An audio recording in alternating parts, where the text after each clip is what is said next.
Welcome to LC Screen Talk. My name is Larry, and this is my review and recap of the Golden Globe Awards 2019.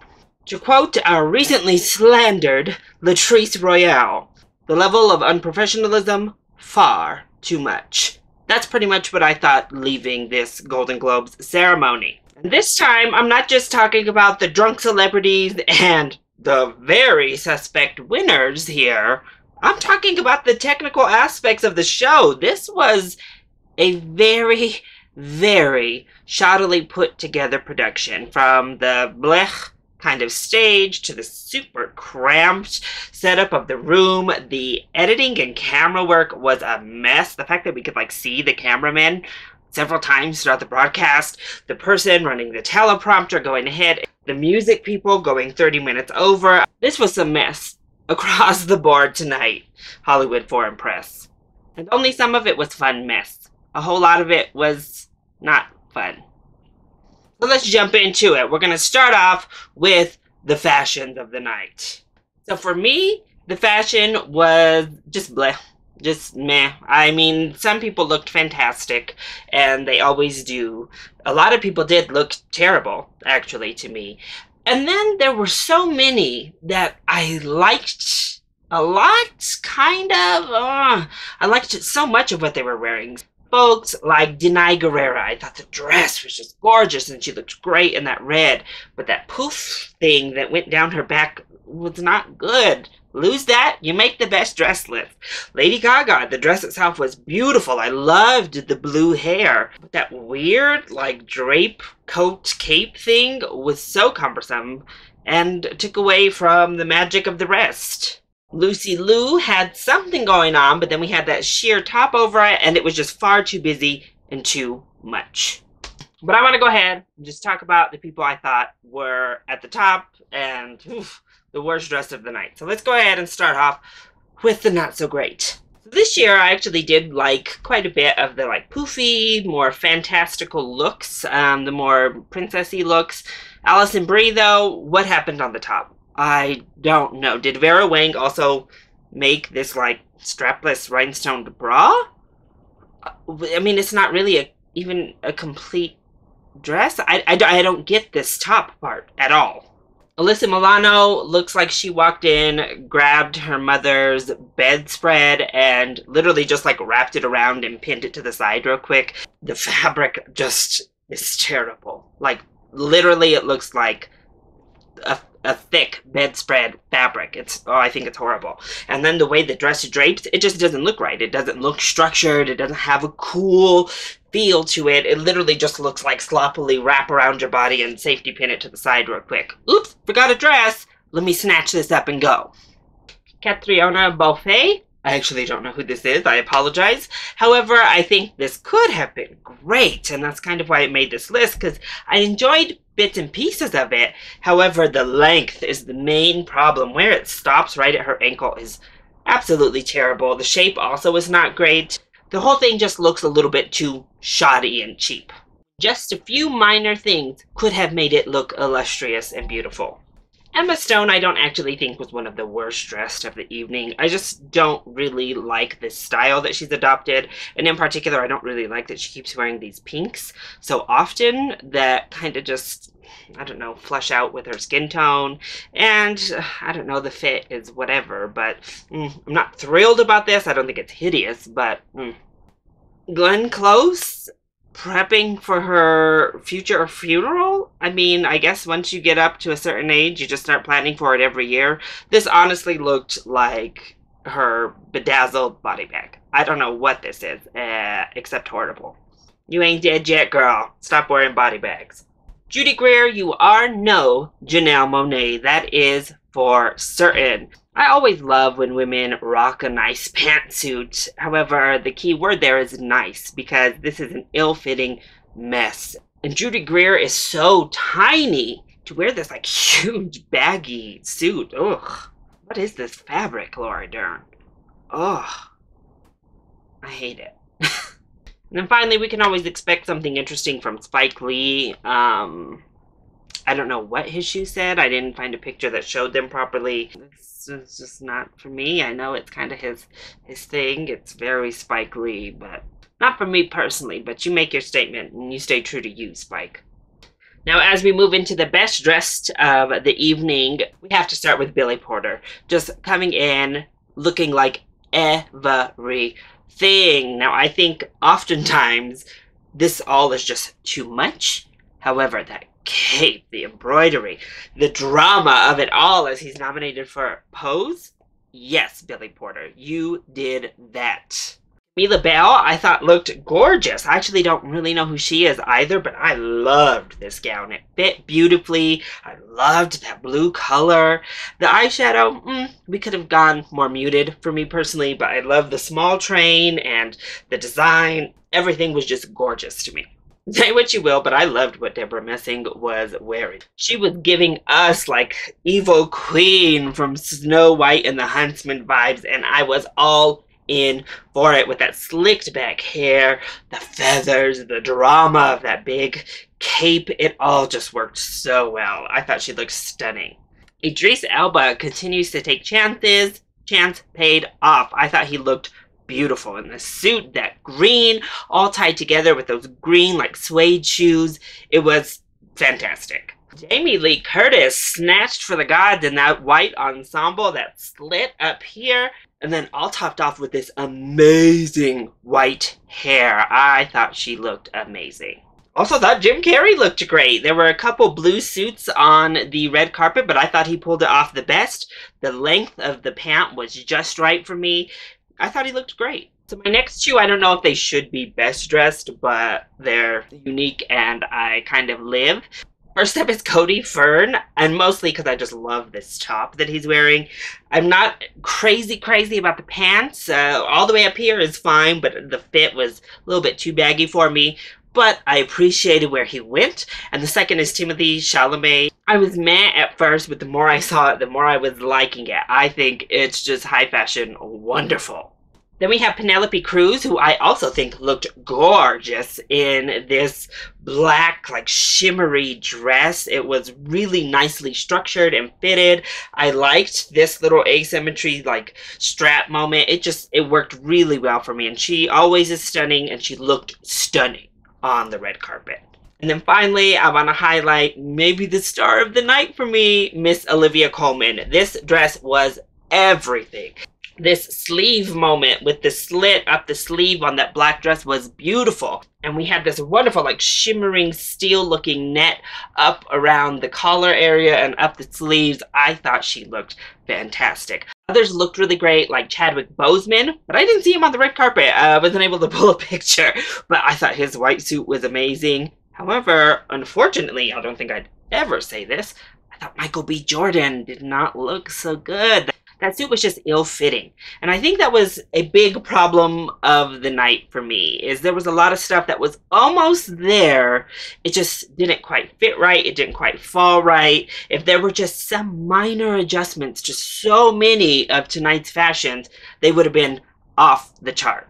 So moving on to the night kind of as a whole. Let's start off with our hosts of the evening. We had Sandra Oh and Andy Samberg. I thought they were okay. I thought they were, fine, I guess. There were other duos throughout the evening that I thought, yes, those should be the host for the Oscars. Several times throughout the evening, I thought that actually. But I did like the kind of nice approach of Sandra Oh and Andy Samberg, especially in that opening monologue. I liked the kind of corniness to what they presented to begin. They had some really great jokes in there. One about Crazy Rich Asians, and they threw like a zinger in about Aloha and Ghost in the Shell. And what I really loved is that you could hear Emma Stone from the audience yell out, "I'm sorry." Wonderful moment. I thought the Black Panther monologue actually was really good, but he spoke so fast and people were like kind of chuckling or making noise that it was a little bit lost, but it was a really good, wonderfully delivered monologue.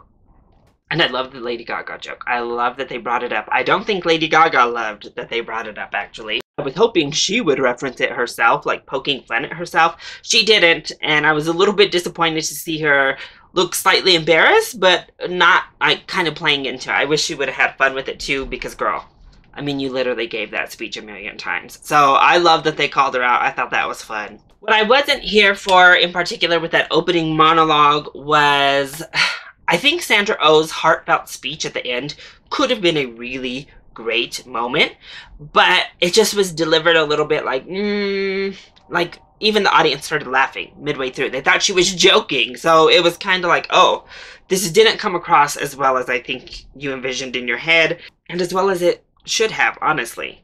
I think some of those other jokes in the middle, like the first man joke, not great. And then we get to things like the flu shot. Oh, I was cringing so hard. Now, of course, I approve of like throwing in a zinger about anti-vaxxers because, hello. However, the whole flu shot thing was just such a mess. Everybody was like, what is going on? Why are these people coming at me with these needles? Us at home were like, oh, this is not a good joke.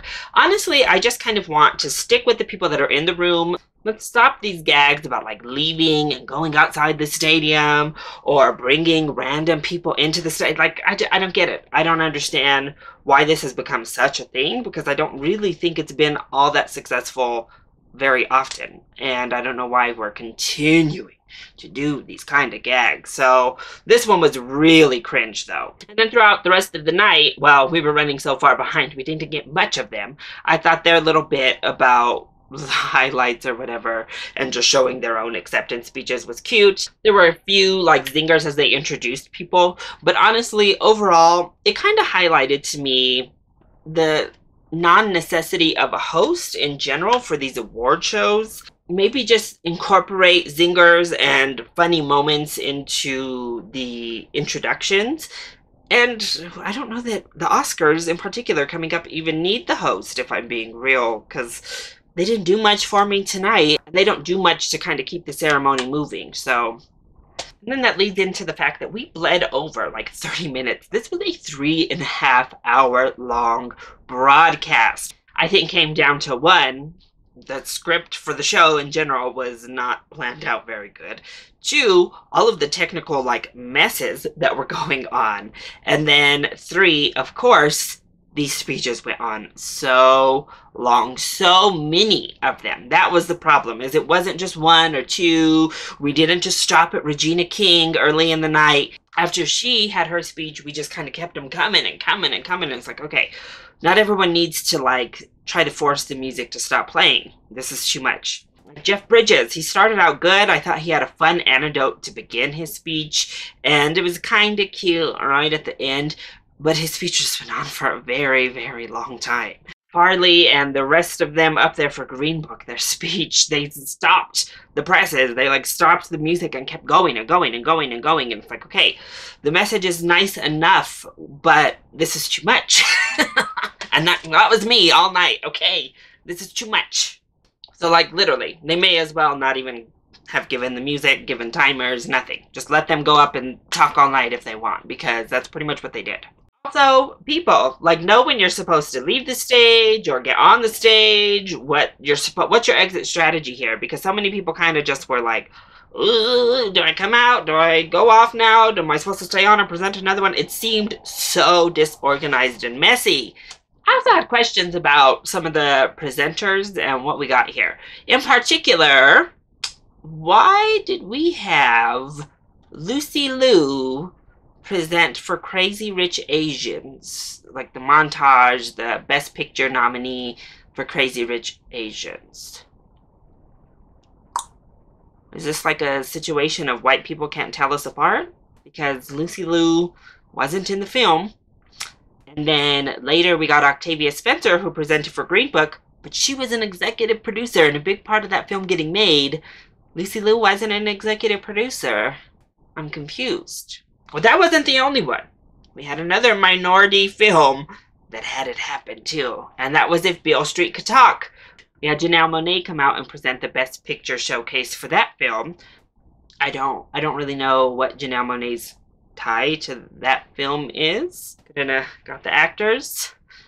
Anyone associated with the film to come on up and present it? Or maybe they thought Janelle Monáe was a character in the film. I don't know. I don't get it. I did love Taraji P. Henson just like standing for Janelle Monáe in the audience. That was so good. So those were some weird moments for me. Some of the other presenters I thought worked really well. In particular, I really loved what Steve Carell did as he introduced Carol Burnett. He gave like pseudo nominees of other obviously well-established legendary actors within the audience, and then got to Carol Burnett, who was winning her award. And wasn't it wonderful to see a new award for Lifetime Achievement in Television named after Carol Burnett? Obviously, she's the first recipient. I thought that was a beautiful and wonderful notion.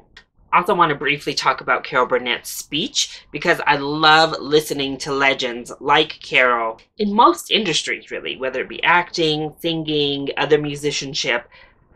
I love listening to legends that are so fond and grateful, really thankful for the musicians they've worked with, the people they've collaborated with, the dancers, the set people, and all of the people that came before them.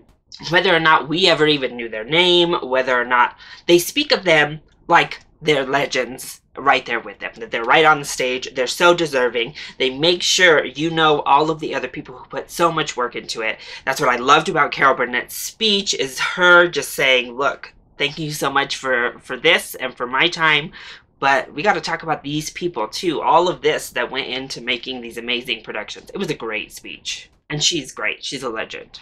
And then, of course, we talked about him a little bit. Jeff Bridges won the Cecil B. Award, and I thought that was a very nice gesture as well. He got a really good montage for his body of work, which is super expansive, and came up, gave his speech, which started well. It ended all right, but like I said, wandered off the path for a while. But I guess, what do we expect from Jeff Bridges? I don't know.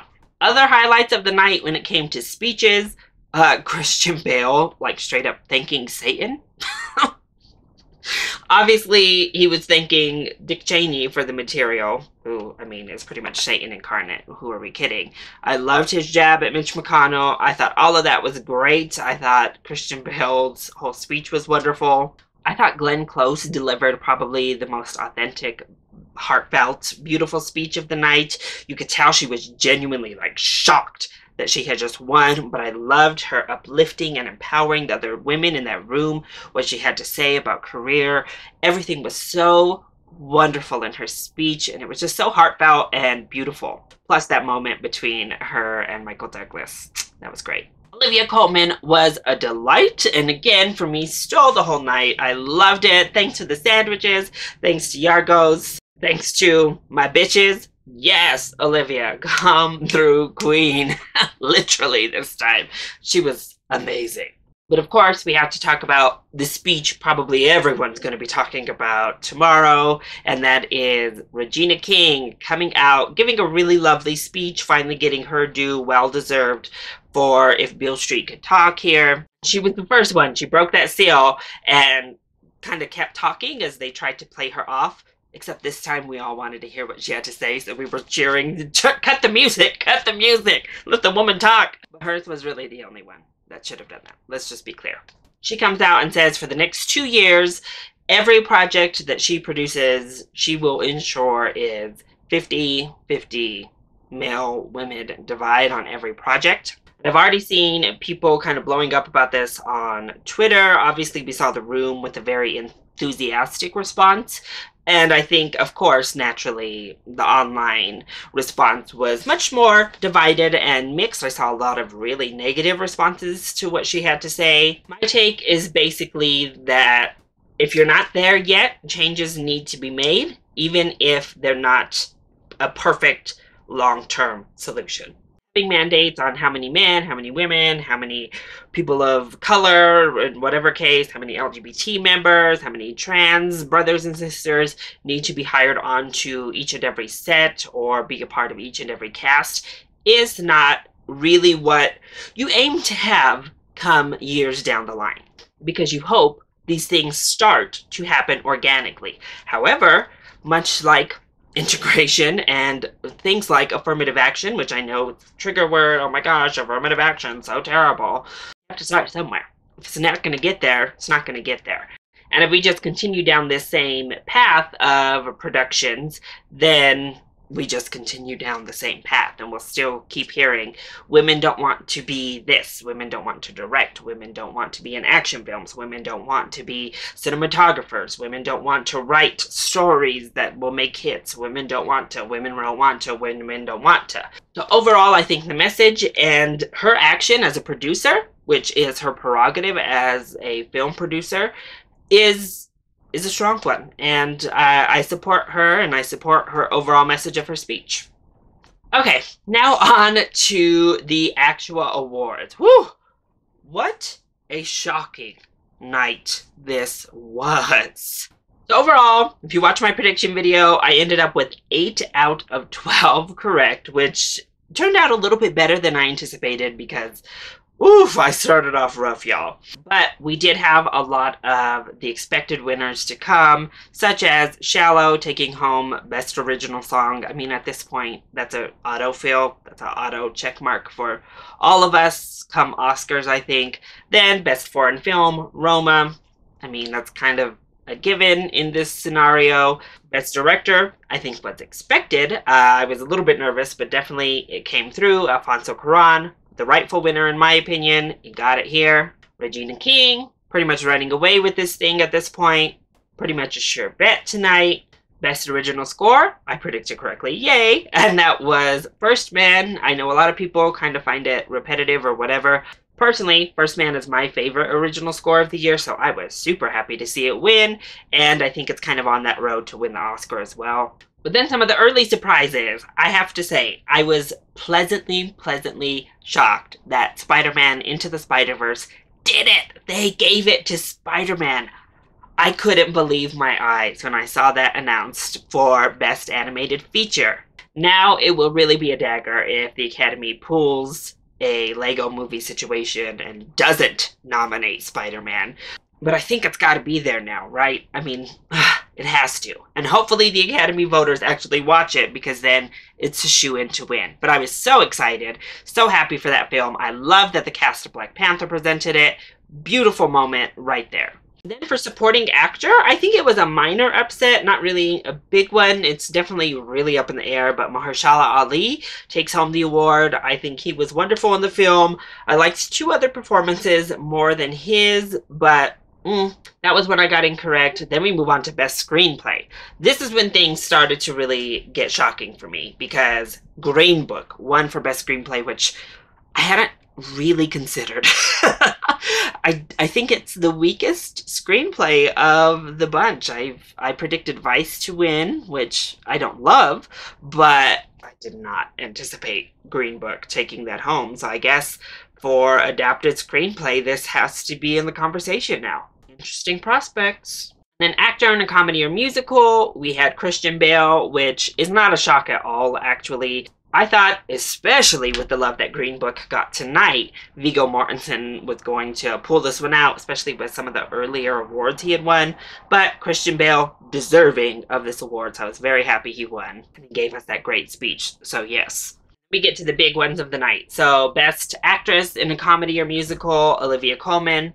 Got that prediction correct. Very well deserved. Definitely one of the frontrunners for the Oscar, which is great. Then we got to Best Comedy or Musical, and Green Book, in fact, did pull it off. So I guessed it. I was just really hoping I'd be wrong and the favorite would win. But, I mean, that early love. Say what you will, Green Book has had a lot of momentum, a lot of love shown to it throughout this entire award season, from the film festivals to the film critics groups. It really has carried momentum to this point, and it carried right into tonight's performance, and clearly it still has some left in the tank. Will it fizzle out before the Oscars? I don't know, but as of right now, the kind of backlash it's received hasn't affected it. And we move on to Actress in a Drama, with probably the single biggest shock of the night. Me, along with probably everyone else, thought Lady Gaga had this one in the bag. But not yet. Glenn Close won the award in all of her body bag dress glory. I love Glenn Close, and like I said, I loved her authentic speech that she gave. I love she was surprised. I personally haven't seen The Wife, so I can't comment too much, but talk about the gag of the night. Lady Gaga was majorly upset.